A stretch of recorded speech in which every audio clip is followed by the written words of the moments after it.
I sat and waited. I knew her well. After 14 years of marriage, yes.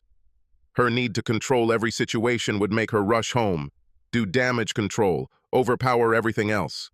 I idly wondered what twist she would come up with. He should have thrown her through the noose and gotten caught. She was always smart, intriguing, planning, working out every angle. I was the most straightforward. If I had something on my mind, it usually came out of my mouth. For better or worse, I was inclined to make an immediate decision. She hated it. It irritated her to no end when all her work and all her carefully laid plans went to waste. Don't get me wrong, I usually give her what she wants. Why? Because I'm a guy, and guys generally don't sweat much. If she wanted it, and if it didn't break us financially or damage our relationship, she got it. It made her happy, and then she made me happy, and then we were both happy. Happy, happy, happy. It didn't take her long to realize that there was a line in my head that said, when you cross it, things can get really bad. I heard her describe it to a friend once when she didn't know I was around. I call it the magic moment. The moment when he gets so angry that nothing else matters. Not his friends, not his work, not me, nothing. When he reaches this point, he will be able to care less about what people think or whose feelings are hurt. I'll give you an example. He worked at his old company for 10 years, got a promotion, good reviews, they loved him. Then the management changed. They invited an expert. 2 weeks later, the expert made a proposal, which they accepted. Everyone's work has changed. Bob really didn't care. He'd been there so long he knew almost everything. Then the blow came. The expert noted that employees are paid approximately 25% more than companies with corresponding positions in this field, so they are being laid off to achieve parity. He was told that his share was just under $5,000 a year. He laughed at them. "Let me be clear," he said. "You want to cut our entire salary because that would bring us down to the local average, right? What efforts do you expect from us subsequently? The same amount or 25% less? One of the reasons this company is so successful is because it pays top dollars for best. You can't just come here, fill out an application, and start working." I had to go through 4 interviews, physical and psychological testing before I was hired. You have a very strict attendance policy and strict safety procedures. Now, why would anyone go through this to get a job if you don't pay any more than the place down the street where you don't have to work nearly as hard and get the same salary? Over time, you will not have parity, you will have mediocrity. Your old employees will leave to get better jobs or easier working conditions. Production will suffer, accidents will occur, and morale will drop. He paused to catch his breath. The meeting was attended by 4 people from the corporation and an efficiency expert. They were all bright red. "The decision still stands," said one of the corporate goons. "It will come into force in 3 months." He smiled. "Everything is fine. This is more than enough time to find another job. Consider this my notice. The day the cuts take effect will be my last day." There was a general uproar. The plant director assured the corporation that he would not leave. He was simply letting the air out. Imagine their surprise when he walked out the door 3 months later. They tried to get him to come back, shouting that they would tell all potential employers that he had left and quit his job. "I've already found a job," he answered. 9 months later, most of the old employees had left, and many came to work for his new company.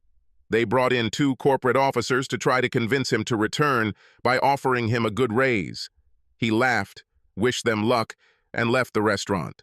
Once he makes a decision, no one in the world can change it. And while it might have seemed like a hasty decision at the time, he usually thought about it long and hard. And it doesn't make any difference about financial costs at all.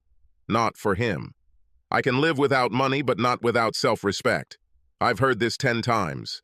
I thought back in time trying to pinpoint when she began to think it was acceptable to have sex with another man. She's tried to get me to accept a lot of things over the years. Now she was going to Cancun for 2 weeks with friends, a couple who were on the verge of divorce and one who was married. She prepared a pretty good presentation. It would be nice to take a break from each other. It would make us stronger, blah, blah, blah. I told her that the idea sucked. The thought of her in a foreign country, on the beach with a lot of alcohol in the company of a group of women, each of whom I viewed as a magnet for attracting thrills, was in fact not a very good idea. But it's your life, so do what you want. Just keep the price in mind. She had learned over the years that this was one of my catchphrases. This meant that I knew she was wrong, or it was a really bad idea. But I was tired of discussing it, and if she moved on, she would have to deal with the consequences. Just one more thing. I need my rings. If you're going to extend yourself to strangers, you're going to do it without them. She exploded and started arguing. I just sat there until she ran out of steam. While you were talking, I thought about something else. You won't have time to rent an apartment while on vacation, so do you want me to put your things in storage or take them to your parents' house? She sulked, she screamed, she refused to cancel plans. 3 days before she was supposed to board a plane, she returned home to an empty house and received a note. I thought it over and decided that I don't want to live here. Now you can travel with a clear conscience, without fear of betraying anyone. Bon voyage. Yes, and keep the rings. They no longer have any value to me. Her slutty friends tried to persuade her to forget me and leave, but she tried to find me for 2 days. I took some of my vacation and went fishing. I was idly wondering if she had boarded the plane as I made another cast, determined to get that big fish I had missed last summer, when I heard the sound. I thought you'd be here. Thanks for ruining a really good vacation for me. As you can see, I didn't go. Are you happy now? I felt the rod tremble. Maybe Mr. Big decided to play. Hell no, I'm not happy. It's hard to understand that if I were a little weaker, you would go away. Spend a hell of a lot of time knowing that I was under your thumb. Why are you here? Are you trying to ruin my weekend? Will not work. Do you know why? Because you won't be here. Go home, go somewhere else. Just get the hell away from me. Since you didn't go, I'll fire the private detective and settle for irreconcilable differences instead of adultery. Damn, it's so easy these days, we can do it in 4 months. Mr. Big appeared he burst out of the water dancing on his tail. He weighed 8 pounds, maybe 10. Crap. It was at that moment that she attacked me, cursing like a sailor. I was thrown into the water, and Mr. Big relaxed a little, spat out the hook, and with a slap of his tail, went back into the depths. She screamed and laughed at the same time. The water was just below waist level, but damn cold in early April. I walked out slowly. Now, maybe you'll talk to me. I don't want a divorce, damn it. You are better. That was all she had time to say before I pushed her into the lakey. She slid a little in the dirt, flailing her arms in an attempt to keep her balance before losing it and falling backwards. I noticed that she was very well dressed and that there was nothing under that short skirt when she went into the water. Now she didn't look really sexy, covered in dirt and grass. I saw that she was completely without underwear, and her nipples were erect, indicating the cold. She started to pull out, taking a deep breath to start screaming when I pushed her back. When she rose to her feet again, I raised my hand. Listen, do not say. If you open your mouth before I'm done, I swear I'll jump in and hold you underwater until you stop bubbling. Nod your head if you understand. She must have believed me because she nodded slowly. So, what should we talk about? We both know that if I had given in, you'd be having sex with someone else right now. Deny it all you want. We both know it's true. I hope your slut friends will support you. You will need friends. Maybe you'll spend your time trying to steal each other's men. God knows they all ran after me, even knowing that you and I were married. And now I'm leaving. Don't follow me, don't call me, don't resist when the papers are served. As I left, I heard her crying and calling my name. It's no surprise that she was struggling with the divorce, but I wondered why. She hired a really good lawyer who got to the case of one Edith Vine, a Judge Judy wannabe who was notorious for trying to keep people together. And we had to see a psychologist. I almost received an order of contempt for talking incessantly. This is just nonsense. Stupidity, Your Honor. I don't want to find out anything. I don't want to save the marriage. I just want to leave. She was very cold to me. Mr. James, you don't have to like it, but you have to go, and I better hear that you're participating. You understand? I was mad. so I actually said it. This bitch was so full of shit, her eyes turned brown. I understand, Your Honor. But tell me, didn't you go for a consultation with your recently departed husband? Did this help? I still seem to remember how the divorce went. Let me ask you a hypothetical question, Meme. If I had said that you were a terrible judge with no understanding of the human condition, and if you had lost your re-election bid, it would have angered you more because I dared to say it or because I was right. I've never seen anyone go from pale to red and back again so quickly. She slammed the hammer angrily. Take this man and charge him with contempt of court. My lawyer and close friend jumped up in an instant. Wait a second, Your Honor. Are you going to jail a man for asking a hypothetical question? Your race opponent will eat it. Please, he didn't mean anything like that. He's right, Your Honor. It was just a question. I take my words back. I just couldn't resist. However, when you lose in November and become an ordinary citizen on the street like the rest of us, I will definitely find you and tell you in detail about your abilities.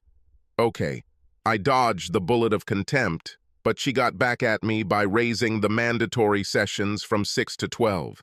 The first 3 sessions were very unpleasant for both her and the therapist. I love to read, and instead of answering with real words, I use quotes from books and poems. Shakespeare was a goldmine. His work was full of cheating whores. They broke through my defenses in the 4th session. Maybe I was tired, maybe I wasn't as focused as I should have been. When she cried this time, I realized that she really meant it. Other times she did it too easily. This time she couldn't stop. The therapist asked why I married her. Because I loved her. I knew what she was like. I watched her all through high school and most of college. She manipulated everyone around her to get what she wanted. That's why I never tried to date her. Eventually, she had to ask me out. I went because I was curious. What does she need from me? I wasn't rich. I don't think I'm that good looking. And I wasn't into gaming.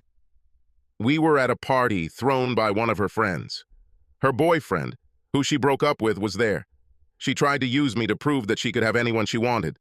So we better submit. It took me about 3 minutes to figure it out. After that, I decided to have some fun. I barely paid attention to her for the rest of the evening, danced with her friends, flirted, groped her a little, everything where she could see me. She was furious. Finally, she pulled me outside and asked, "What the hell are you doing? You should be with me, the one you came with, you know? Behave yourself." She was shocked by my laughter. "What the hell do you think I'm doing? Apparently, I'm the scapegoat here for your boyfriend, who you forgot to tell you're still dating. I decided that since you lost the case, I would troll you a little. You need to find new friends. Loyalty must not be in their vocabulary. I already have 3 numbers, and Sue almost told me that after I take you home tonight, I should come back for a little private after party." Apparently, no one had ever talked to her like that before. She started crying. Until recently, I looked at her pointedly. I could never resist a crying woman. I told her I'd make a deal. She acts like she was my date tonight, and I was hers. We returned to the house, and she clung to my hand all night. We ignored everyone else and danced only with each other. After a while, we really relaxed and had a good time. I think she was very surprised when I left her at the door with just a little kiss. I had no intention of meeting her again, but she saw me as a challenge. She slowly penetrated my heart. I immediately told her that I was not into her games. We broke up a couple of times before she got the message. In short, we got married. When I was a child, I had a pig. It's possible that I could become the father of a child, but it's unlikely. When we found out about this, I proposed marriage to her. She chewed me out. I wanted to adopt, but she made one excuse after another until I realized it was too late. Now, looking back, that's a good thing. But, counselor, she has slowly returned to her old habits. Complacency, I suspect. These were small things, but over time they became bigger. What she didn't understand was that I didn't care what kind of car she wanted or what style of furniture was in the house. Such things don't mean the slightest to me. If it makes her happy, fine. But then she changed jobs and made new friends. She started wanting bachelorette parties at night. Again, I trusted her, so it didn't matter. She began to come home later and later, and one evening she came at 2 o'clock, with disheveled hair, wrinkled clothes, and smeared lipstick. This was the beginning of the end. She knew she had screwed up big time.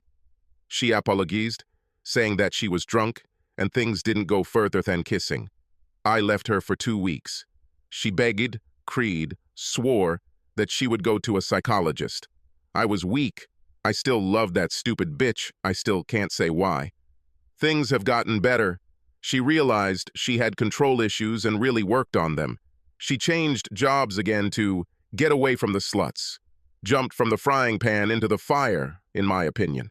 If the last group were sluts, then this one is the screaming sluts. Slowly, very slowly, she got along with them. Bachelorette parties have begun again. Then the Cancun story came up. I looked at the resort and it catered to singles and people with alternative lifestyles. I had no doubt that if she had been like that, she would have returned a slut who had broken her vows. And it burned up her entire vacation, ruining the plans we had already made. I tried to talk to her, but she used platitudes and nonsense that came straight from the scammer's guide. I reached my limit and gave her an ultimatum. Stay with me and try to work on our marriage. Go and come back to the divorce ball. She refused to cancel the meeting, so I packed my things and left before her. She must have had a mental attack because she never got on the plane. By then it was already too late. I started the procedure, and here we are. Yes, she's sorry. Yes, she will go to counseling. But is this enough? Has she learned anything? Can she change? My question is, do I want to be here long enough to see? I finally took it back, hoping for the best. Why? Because deep down I really loved her. But I made her pay. I held her in tight mittens and made her sign a post-wedding agreement. Irreconcilable differences, and it was 50-50. Adultery and the offending party walked away with the clothes on their back. It was killing her. She loved the house and all her toys, but she knew that this was her only chance. We were good for a couple more years. Then she began to change clothes. It was so gradual that I didn't notice at first. It was just little things. But when it sped up, I realized it. I noticed her smug grin, especially since she thought I couldn't see her. I called the detectives. 2 weeks later, they gave me their results. Unfortunately, I wasn't surprised. Peter Cummings, the little weasel she worked with. According to the report, he was nothing more than a gigolo seeking wealthy older women to subsidize his lifestyle. Handsome, probably. I didn't like his eyes. He looked at her Mercedes convertible, the rings on her fingers, her perfect hair, and smelled the money. He flattered her. She gave him small gifts. He must have been good in bed as many times as they dated. I never saw them together and did not ask for the report to be given to the lawyer I chose. She broke the camel's back with a straw. I waited until I knew they were together now and sent her a message. Emergency. Come home. Call. No messages. She called me back 3 minutes later, breathing heavily. What's happened? This is not really an emergency, more of a courtesy visit. I'm divorcing you. Have Peter follow you? You can leave your car, and he will help you pack your clothes. Leave your jewelry on the dressing table, along with house and car keys. There was dead silence for several seconds until she came to her senses. What the hell are you talking about? I'm talking about the post-wedding agreement you signed. Do you remember? The document you signed to prove how unfounded my lack of faith in you was? I'm talking about you having sex with this scumbag for at least 3 months. I'm talking about you being in issue 334 of the seasons, naked except for a garter belt. What color is it? Lavender or purple? Live resolution can be quite muddy at times. Here I should call you a slut, but I can't because you pay for it with your little gifts and loans.